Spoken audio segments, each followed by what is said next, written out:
আমি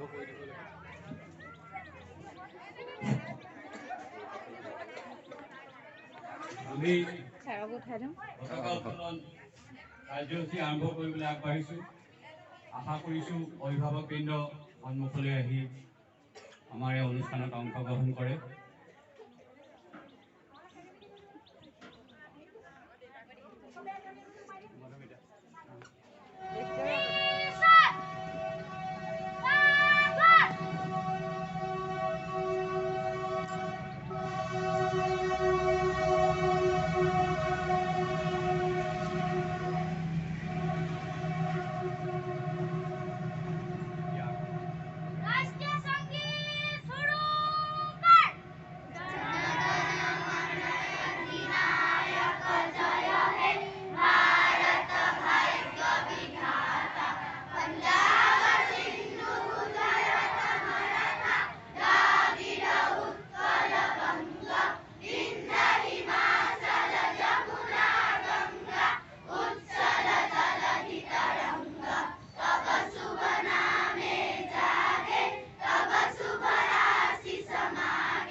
পৰম শ্ৰদ্ধাভাজন আজি আমাৰ এই কাৰ্যসূচীত উপস্থিত থকা আমাৰ সন্মানীয় অভিভাৱকবৃন্দ, মৰমৰ ছাত্ৰ ছাত্ৰীসকল আৰু আমাৰ শিক্ষক শিক্ষয়িত্ৰীসকল, আজি আমাৰ বহু বছৰ বিৰতিৰ পিছত পৰম সৌভাগ্য হৈছে যে আমি একত্ৰিতভাৱে গণতন্ত্ৰ দিৱসৰ পতাকা উত্তোলন কাৰ্যসূচী কৰিব পাৰিছোঁ। বিগত সময়ছোৱাত বিভিন্ন সমস্যাৰ মাজেদি এই কাৰ্যসূচী বন্ধ ইত্যাদিৰ মাজেদি পাৰ হৈ গৈছে।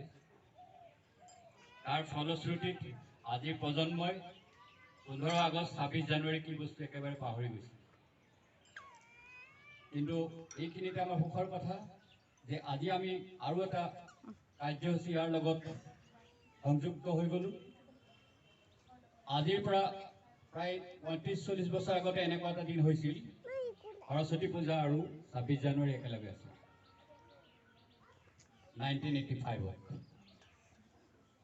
এতিয়া আমাৰ স্কুল প্ৰতিষ্ঠা হোৱা নাছিল, 1993-ত প্ৰতিষ্ঠা হৈছিল।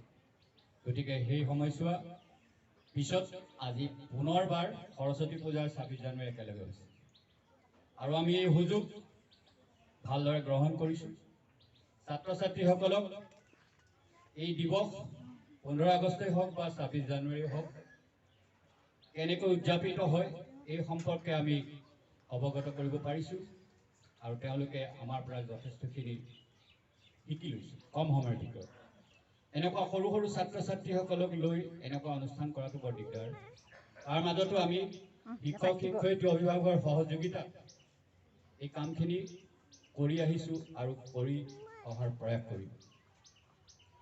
আজি মই গণতন্ত্ৰ দিৱসেই হওক বা স্বাধীনতা দিৱসেই হওক এই দুইটা দিৱসৰ বিষয়ে অকণমান ছাত্ৰ ছাত্ৰীসকলৰ জ্ঞাতাৰ্থেহে ক'ম, অভিভাৱকসকলে এইবিলাক জানে। মই যিখিনি কথা এতিয়া ক'ম সেইখিনি কেৱল মাত্ৰ ছাত্ৰ ছাত্ৰীসকলক উদ্দেশ্য কৰি মই তেওঁলোকৰ শ্ৰেণী কথাটো কৈছোঁ, পুনৰবাৰ সকীয়াই দিছোঁ। আজি সকীয়নিৰ মাজেদি কৈছোঁ যে এইখিনি কথা জনাটো বহুত জৰুৰী। আমি বছৰত দুটা দিন পাওঁ, এটা হ'ল 15 আগষ্ট আৰু এটা হ'ল 26 জানুৱাৰী। এই দুটা দিন ছাত্ৰ ছাত্ৰীসকলৰ যিটো সময় আজিৰ, সেই সময়ত একেবাৰে উদযাপিত নাই হোৱা বুলিয়ে ক'ব লাগিব। কিন্তু আমাৰ যিটো সময় আছিল, আমি আজিৰ তাৰিখত দুটা যুগ পাৰ কৰি দিলোঁ। এটা ডিজিটেল চলি আছিল, এটা মেনুৱেল হাতে কামে আমি কৰিছিলোঁ। আগতে কিবা এটা কথা কিবা এটা খবৰ দিবলৈ হ'লে কাগজত লিখি দি দিয়া হয়, এতিয়া ডিজিটেল হৈ গ'ল। গতিকে এটা ক্লিক কৰি দিলে খবৰটো চলি পাই যায়। আমাৰ সৌভাগ্য, আমি দুইটা উপভোগ কৰিছোঁ। আৰু মই আশা কৰিছোঁ তোমালোকৰ সৌভাগ্যৱান হবা এটা সময়ত তোমালোকে ক'ব পাৰিবা যে ডিজিটেলৰ পৰা ছুপাৰ ডিজিটেললৈ তোমালোক গুচি গৈছে